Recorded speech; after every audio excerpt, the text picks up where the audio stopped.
Poçada tanınan mahnılardan nəyi bilsən? 2019-da yadımdadır, təzə gələndə qulaq asırdıq. Ay, indi bilmirəm sənin siyahında nə var, amma ona tak bıqcava. Hə. Adını bilməyən çoxdan o mahnını bir dəqiqə qoşsa.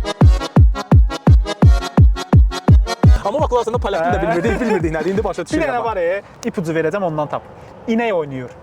Klipinə baxmamışam, klipinə baxdığım mahnı yoxdur. Necə o klip deyil, ümumiyyətlə bilmirəm, o çox bilinən bir şeydir. Yox, bilmirəm mən. Necə bilmirsən? Adı? W głowie mam koksu 5 gram. Bu mahnı şey mahnısı da, prikol mahnısıdır. Yapamıyorum. Bu mahnı okey. Bir də şey, Grillo Gavrona var. Mən taksi işlədiyim vaxtlarda nə xarici, nə belə cavan palyak minirdi, 18-19 yaş. Hamısı o mahnını qoşur. U gawrona psy to kręcą z drona, Carlos stoi już. Oradan bilirəm. Kakraz yerindəyik. Grill, u Gavrona. Çayın o tərəfi. Okey. Orada bir yer var. Skotki adlanır. Hə. Matanın Skotki mahnısı ora həsr olunub.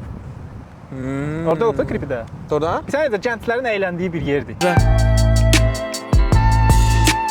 Bu qədər. 5-ci də ki, yoxdur, siz yazın. Sizin görə. Gələn öz zövqünə görə. Belə bir Bizim bilinən budur bizə görə.